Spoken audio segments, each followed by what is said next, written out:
We tested the three best pickups of 2026. And the winner was obvious. Three trucks, three brands that have been fighting over the same buyer for decades. We put them through real-world conditions over several months, and the outcome surprised even our own team. One of the three fell so far below what it advertises that it has to be seen to be believed. Welcome to V8 Legends. Number 3. Ford F-150, EcoBoost 3.5 liters, the biggest name in the segment. The truck that held the title of best-selling vehicle in the United States for 43 straight years. For millions of buyers, an F-150 isn't just a purchase, it's a statement, a tradition, almost a family heirloom. Ford positions it as the most technologically advanced pickup on the market, with a twin-turbo setup that's supposed to deliver both power and fuel economy without compromise. It enters this test carrying the full weight of its own legacy. Number 2. Toyota Tundra 1.6. Twin-turbo 3.5 liters. Toyota's boldest bet in years. The brand that built its entire reputation on durability decided to retire its beloved V8 and replace it with an all-new twin-turbo 6. The Tundra arrives with the confidence of a name that sells itself. Millions of buyers across Latin America and the United States trust the badge without reading the spec sheet. But this test isn't about the badge. It's about the engine underneath it, and that engine is still writing its own story. Number 1. Ram 1500, Hemi V8 5.7 liters, the one most people didn't put at the top of their list going in, but also the one with the most concrete evidence to back it up. The Ram 1500 won the Texas Truck Rodeo 2025, in the full-size category, the most demanding event on the American automotive calendar, where real trucks get tested in real conditions by judges who don't owe any brand a favor. It shows up here without the F-150 sales record or Toyota's automatic credibility. What it brings instead is a trophy earned less than a year ago. That 43-year sales record deserves respect from the start. It doesn't happen by accident or clever advertising. It's the result of millions of people making the same choice across generations. Ford built a full culture around the F-150.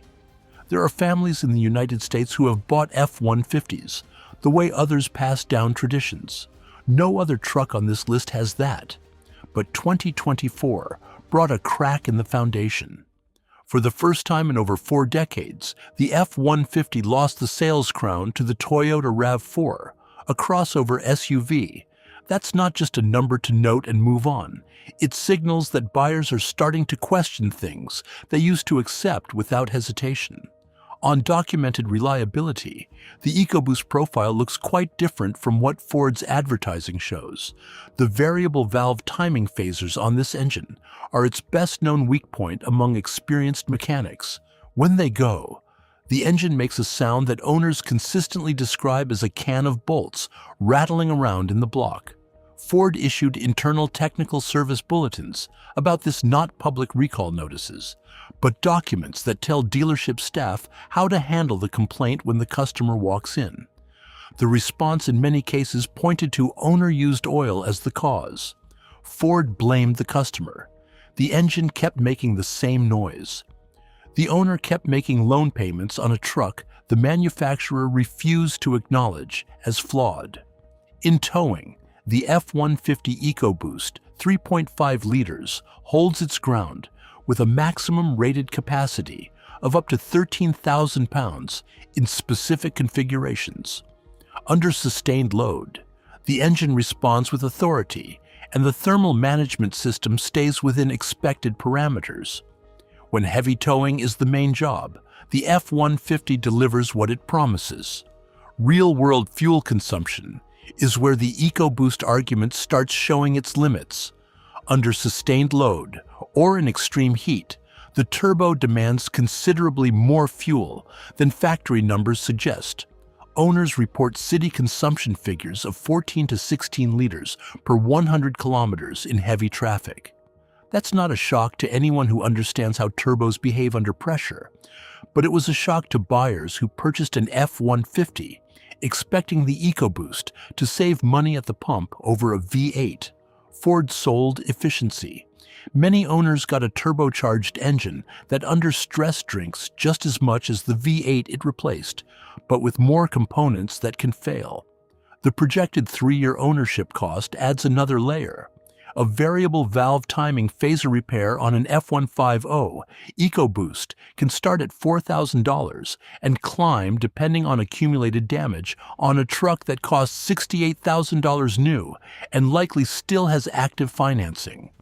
The partial verdict: real arguments in towing and brand recognition, but in mechanical reliability and long-term cost, the cracks are showing, and the legacy can't paper them over alone. This is the result Toyota fans will find most uncomfortable, because the Tundra doesn't walk in as just another competitor. It walks in as the representative of a brand that spent decades building the most unshakable reliability reputation in the industry. That's precisely what makes its numbers here so hard to dismiss. On documented reliability, the new generation Tundra has a problem Toyota still hasn't fully acknowledged publicly. The 3.5-liter twin-turbo V6 that replaced the legendary V8 has exhibited failures tied to the block casting process during manufacturing. Material contamination during production creates internal impurities that travel through the oil system and accelerate wear on critical components. Toyota recalled over 100,000 units and replaced engines. Here's the piece Toyota would prefer to stay quiet. Owners who received replacement engines under that recall are reporting the same symptoms, the same sounds, and the same failure patterns as before. The recall didn't fully resolve the problem. Toyota has issued no public communication, acknowledging that second wave, just owners on forums comparing notes and realizing they're not alone. In towing, the Tundra competes directly with the F-150 on paper at up to 12,000 pounds in specific configurations. Under light and moderate loads, it feels solid. The issue surfaces under sustained high-demand use, where the twin-turbo engine generates operating temperatures that owners doing real work describe as higher than expected. Not universal, but consistent enough across enough reports to mention in an honest evaluation. On real-world fuel consumption, the Tundra presents one of the most contradictory profiles in the segment. The twin-turbo V6 delivers better efficiency than the V8 it replaced at steady highway speeds. That part holds up. But in the city, under load, or in actual work conditions, consumption climbs close to V8 territory, without the proven durability history the V8 had behind it. The buyer is paying for the promise of efficiency from an engine that delivers in ideal conditions, but doesn't always justify the trade-off in everyday use. The 3-year ownership cost's most uncomfortable scenario isn't routine maintenance, it's the question no dealership will answer directly. If the replacement engine is developing the same issues as the original, what happens when the warranty runs out? An owner out of coverage, facing an engine showing patterns already documented before the recall, is staring at a potential full engine replacement bill on a truck that cost between $50,000 and $70,000. The partial verdict: capable in many ways, but arriving here with an unanswered official question about its most important mechanical component. In a reliability test, that uncertainty outweighs any towing figure. The one most people weren't predicting at the top.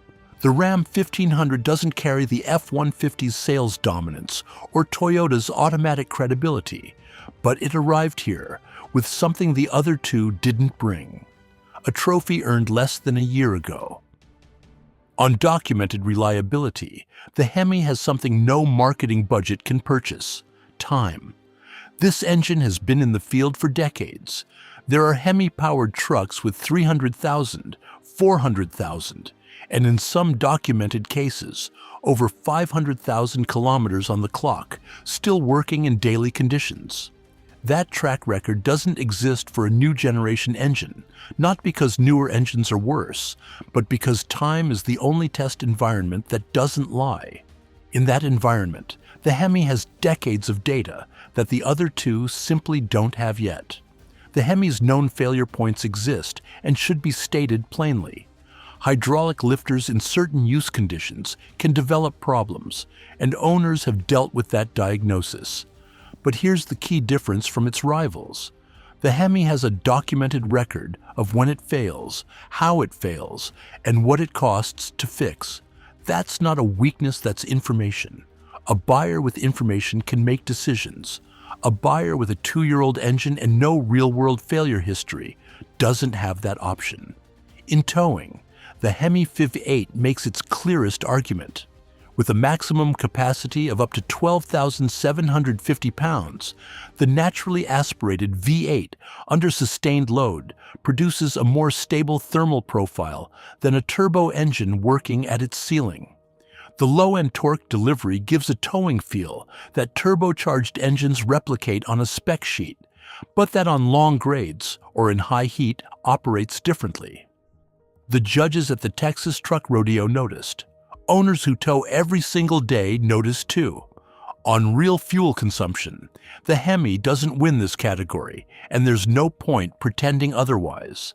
A naturally aspirated 5.7-liter V8 drinks more than a turbo under ideal conditions.